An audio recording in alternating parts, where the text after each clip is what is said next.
મને કહો, સૌથી પહેલા તો આપણા ગેસ્ટને પૂછી લઈએ, સૌથી પહેલા આનું પ્રિડિક્શન કોણ કરશે 2024 ને લઈને, કારણ કે એની તો આજકાલ ચારે તરફ ચર્ચા છે. આ જ્યોતિષ હોય કે ટેરો હોય કે ન્યુમરોલોજી હોય, કોઈ પણ રીતે આ પ્રિડિક્શન થઈ શકે, કારણ કે લોકસભાનો મુદ્દો આ વખતે સૌથી વધુ બળવત્તર રહેવાનો છે. રણાભાઈ, આખરે એ જણાવો કે લોકસભાની અંદર આ વખતે જીત આખરે કોની થશે અને કેવી જીત હોઈ શકે? એક ગુરુ અને બીજો સૂર્ય.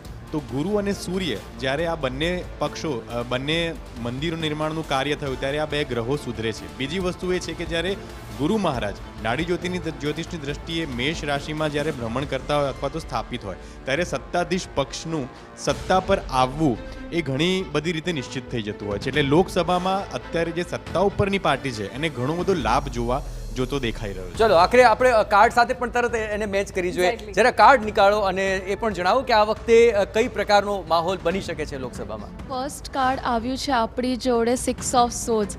જે કઈ પાર્ટી છે, ઓકે, 8 ઓફ કપ્સ છે આ કાર્ડ, એન્ડ લાસ્ટ કાર્ડ છે 5 ઓફ પેન્ટિકલ્સ. જે કોઈ પાર્ટી છે એ જીત તરફ વધી રહી છે, બહુ જ સ્ટ્રોંગલી વધી રહી છે. ચલો, એક સારી સાઇન્સ આવી રહી છે. ઓકે, તો આખરે બીજા કાર્ડ્સ પણ આપણે જોઈ લઈએ. પુનીતજી, શું કહી રહ્યા છે આ વખતના આપના કાર્ડ્સ? સતત જે કાર્યશીલ છે, સતત જે કમિટમેન્ટ સાથે કામ કરી રહ્યા છે અને લોકો ચેન્જીસ થતા જોઈ રહ્યા છે, એવી બીજેપી પાર્ટીને જીતવાના પ્રબળ ચાન્સીસ બની રહ્યા છે. ચલો, બીજેપી માટે સારા સંકેત છે. જયેશ, પાછા બે નામ ખૂબ ચર્ચામાં હોય રાજનીતિમાં, ને એક છે અત્યારના પરિપ્રેક્ષ્યમાં નરેન્દ્ર મોદી અને રાહુલ ગાંધી. એમની તારીખોને અત્યારના ન્યુમરોલોજીની સાથે જો વર્ષને કનેક્ટ કરીએ તો શું લાગે છે? નરેન્દ્ર મોદીજીનો birthday is also 17 which is coming to number 8. તો એમના ચાન્સીસ પ્રેફરેબલી થોડાક વધારે છે. અને જે લોકો એથિકલી કામ કરે છે, જેટલા because Saturn is a planet of justice, તો જેટલા એથિકલી કામ કરશો તો result will be very very very beneficial. Narendra Modi અને રાહુલ ગાંધી, સીધો જ પ્રશ્ન પૂછી લઉં છું, કઈ પ્રકારનું લોકસભાનું પરિણામ તેમના પક્ષે આપ જોઈ રહ્યા છો જ્યોતિષી દ્રષ્ટિએ? આપ જ્યોતિષી દ્રષ્ટિએ જોશો તો આ વખતે ગુરુ પર માર્ગી છે, ગુરુ મેષ રાશિમાં છે. તદુપરાંત આ જે વર્ષ છે એ મંગળ, શનિ અને ગુરુ પ્રધાન વર્ષ છે. અને આ દરમિયાનમાં આ સત્તા પક્ષ જે છે તેને જીતવાની સંપૂર્ણ પોસિબિલિટી સૌથી વધારે છે.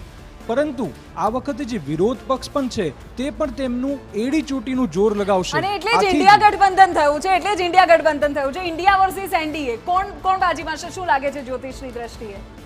જો કે જોવા જે અત્યારે જે સત્તામાં જે પક્ષ છે એ અત્યારે તમે જાણો જ છો કે જેનું શાસન છે, જેનું આસન સિદ્ધ, જેનું શાસન સિદ્ધ છે. અત્યારે આસન સિદ્ધ ફક્ત નરેન્દ્ર મોદીનું છે એવું લાગી રહ્યું છે. બેઠકોને લઈને વાત કરવી પડશે. અને છતાં બેઠકો લઈને જોવા જઈએ તો સૌથી વધુ બેઠક જે મળશે ભાજપ સત્તાને મળશે, કેમ કે હાલ સત્તામાં પણ એ છે, ચર્ચામાં પણ એ છે. અને અત્યારે જોવા જઈએ તો વૃશ્ચિક રાશિ પ્રમાણે કોઈ તકલીફ પણ નથી.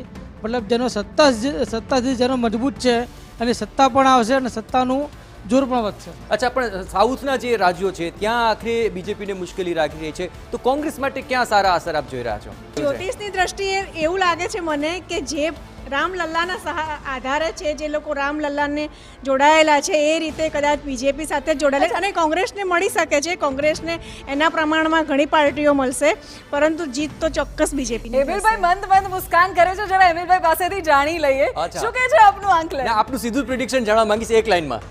જો એક લાઈનમાં કહું તો ઇન્ડિયા ગઠબંધનની કુંડળી થોડીક મજબૂત બને છે. એમાં પક્ષમાં જોડાણમાં વધઘટ થશે, પરંતુ કોંગ્રેસ ભાજપ બંનેની કુંડળી થોડી નબળી બને છે. જો મેના 3જા અઠવાડિયા પછી જો ચૂંટણી થાય તો કદાચ ભાજપ ફેવરેબલ કહેવાય, બાકી પહેલા 2 અઠવાડિયામાં થાય. પીએમ પદનો ચહેરો કયો વધારે બળવત્તર બનીને સામે આવશે? મારે હિસાબે, મારી ગણતરી હાલમાં છે તો ખડગેજી કદાચ ચહેરો તરીકે આવી શકે.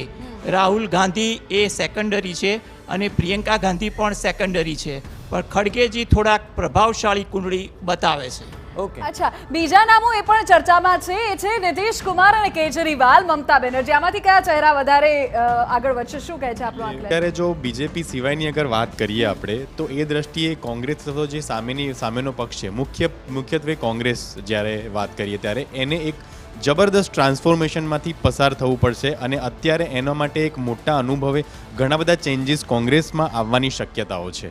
એટલે પીએમ અથવા તો જે મુખ્ય જે પદ છે એ તો અત્યારે નરેન્દ્ર મોદી સાહેબનું જ દેખાવી રહ્યું છે. આર્થિક દ્રષ્ટિએ આખરે કેવું રહેશે? અમિલભાઈ, આપણી પાસે આવી રહ્યો છું. જ્યાં સુધી વાત છે આર્થિક દ્રષ્ટિએ આ વખતે ભારતની અંદર શું જોઈ રહ્યા છો? કેવું રહેશે આર્થિક દ્રષ્ટિએ ભારત, શેર બજાર, કોમોડિટી? હવે શેર બજારની વાત કરીએ ને તો શેર બજારમાં તેજીનો ચમકારો જોવા મળશે. એમાં પણ જાન્યુઆરી, માર્ચ, મે અને સપ્ટેમ્બર આ માસમાં મોટા ઉછાળા આવે તેવા યોગ વધુ છે. પરંતુ જુલાઈ, ઓગસ્ટ, સપ્ટેમ્બર દરમિયાન માર્કેટ થોડુંક નરમ પડે, એમાં દબાણ આવે, બાકી એવરેજ રહી શકે. કોમોડિટી માર્કેટમાં ગોલ્ડ અને સિલ્વર છે એ થોડાક વધારે ઉછાળાવાળા આવે. મે અને ઓક્ટોબરમાં આમાં સારી તેજી જોવા મળે. એગ્રો કોમોડિટીમાં જોવા જઈએ તો એરંડા, ગુવાર, સરસવ અને ચણામાં તેજીના આકસ્મિક ચમકારા જોવા મળી શકે છે. અને બજેટ ખૂબ જ અસર, પોઝિટિવ બજેટ આજે પ્રજાલક્ષી આવવાની છે, એટલે નાના વર્ગ અને મધ્યમ વર્ગને આ વખતનું બજેટ થોડુંક આકર્ષક લાગે અને અને ચૂંટણીનો કરમાં